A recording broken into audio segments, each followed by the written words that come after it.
Hello mga ka-construct, magandang umaga po ulit sa inyong lahat. Nandito po ulit ang inyong ka-construct na si Benny, nagbabalik.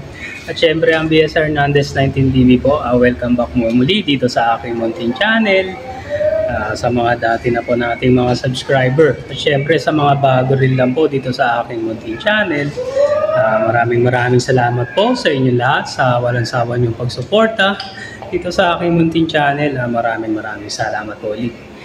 Nga pala, ituloy lang po natin yung ating project nga po na pagkabit naman ng laboratory. Kahapon po kinabit natin yung pinakatangke po ng ating water closet, yung inodoro nga po. Ngayon naman po yung laboratory, ikakabit naman natin yung ating laboratory.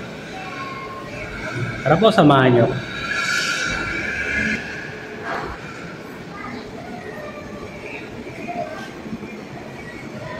Ayan nga po. Ito yung ating laboratory. Ito yung ikinabit nga po natin kahapon na tangke. Pati yung pinaka-cover ng ating inodoro, ng water closet, nilagay na rin po natin kahapon. Ngayon po, ayan, ilalagay naman natin yung ating laboratory.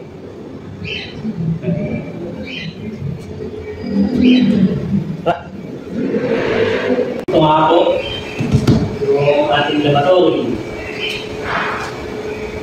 Ito natin.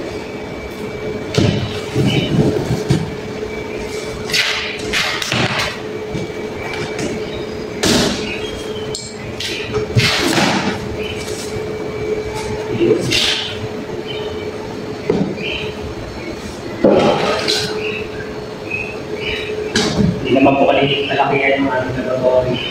Sakto lang po sa CR natin ginawa po kasi maliit na naman po yung ating CR kaya maliit na rin lang po yung laboratory natin.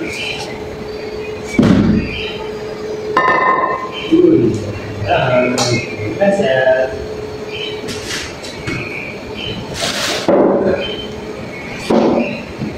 Ano po yung disco? Nakaposet nga po. Pick up. Yan. Naka-pick up. Naka-gearball. Pinaka-bolt niya. Dahil na bolt. Pinaka-bolt ko nung laboratory. Ito po ang magiging pangkasip ng ating laboratory.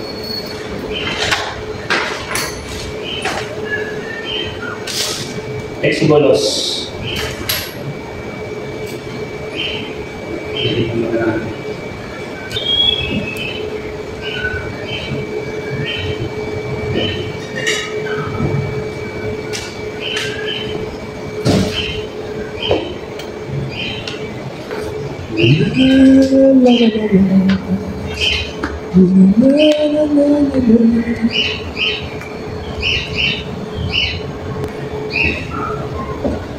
Nasukatan po muna natin ang height.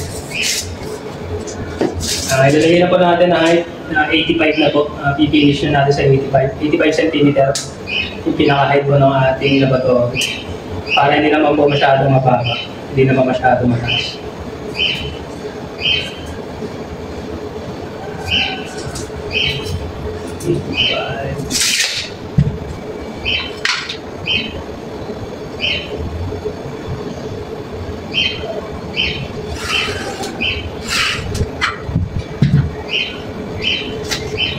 Yeah.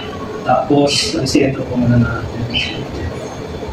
Dito po mga construct, medyo nakalinis po ng konti yung ating B-track na nito laboratory. Kasi tatama na dito sa ating water closet pag medyo pinatay po natin yan. Nilinis na lang po natin yung ating laboratory. Pero okay na naman po kahit nakalinis. Nabibend naman po yung B-track natin. Kaya okay lang po. Yeah.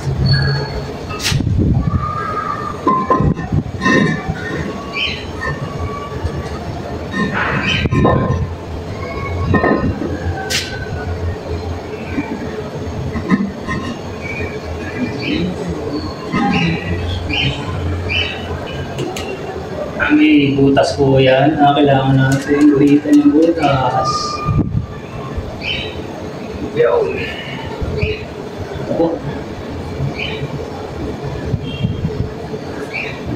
Yan po ang ating butas.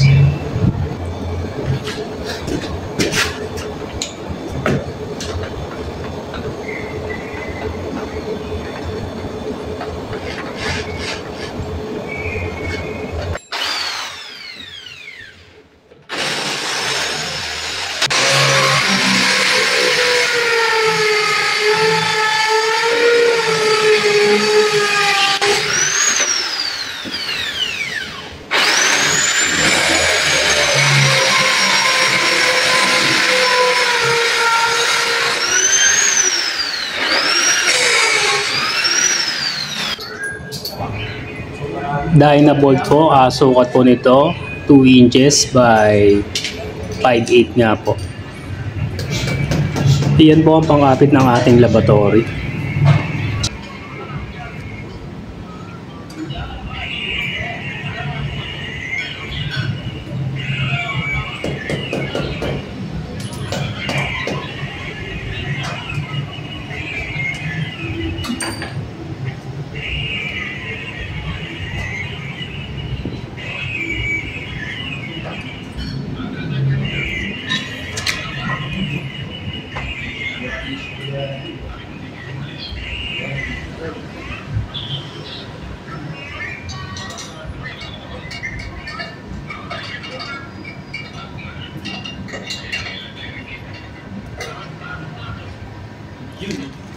Enjoy lang po kayo dyan mga ka-construct sa panonood nga po.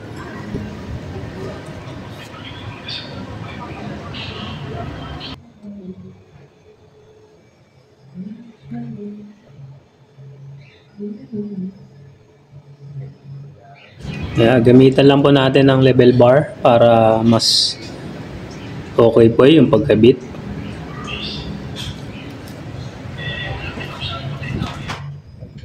Ating lababo.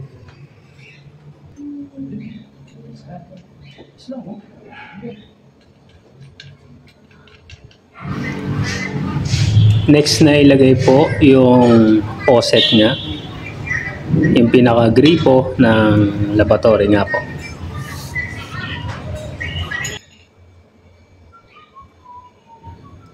Lagyan lang po natin ng teflon para hindi naman po tumagas.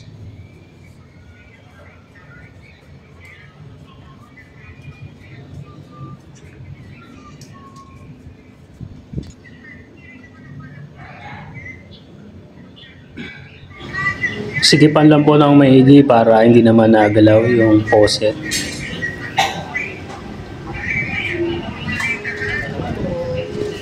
Next na ilagay naman po natin yung pinaka P-trap.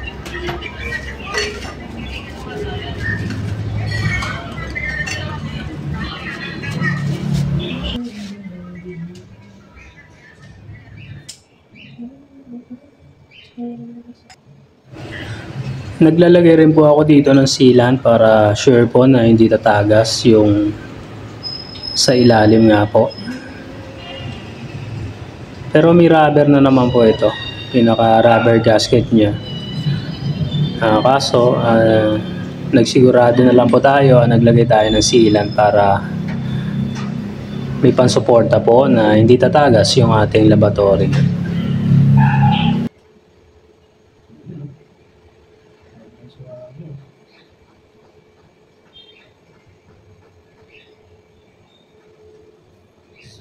Zwali. Oh, sa ilalim. Sa ilalim.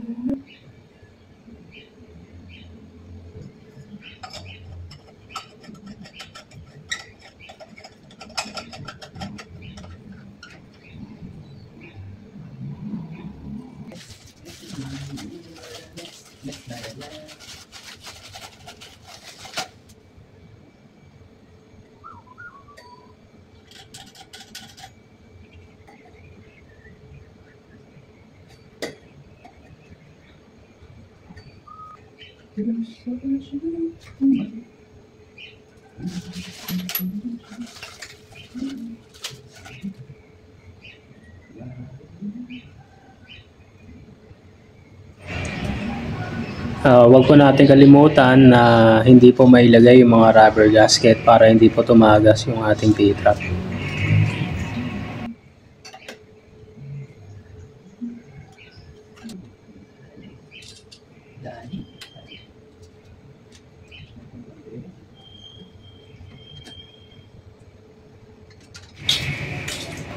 Yun sa banga po na drain niya, yun ang sa wall, kailangan rin pong i-sealant yung para hindi rin po tumagas yung tubig.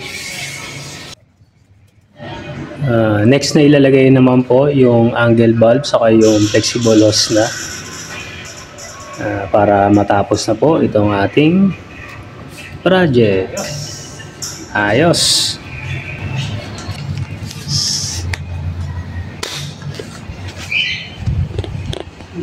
Sipag lang. Kayang-kaya nyo na po yan. Wala pa pong tubig. Pag naikabit na natin yung linya po ng ating tubig, magkaka-repair. Sa ngayon, i-fix na lang po muna natin para makita ni Sir, ang amo po natin na naikabit na natin yung mga fixture ng CR.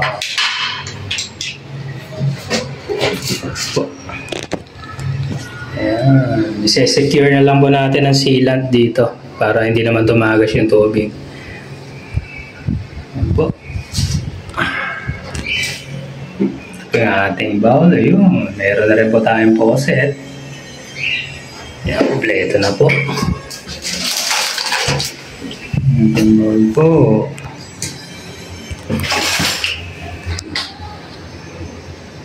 Ayos.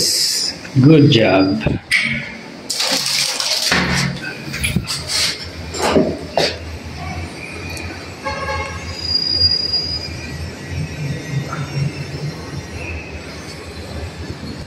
Bye-bye po mga Kusrak. Maraming salamat po sa pagsuporta nyo dito sa aking munting channel po.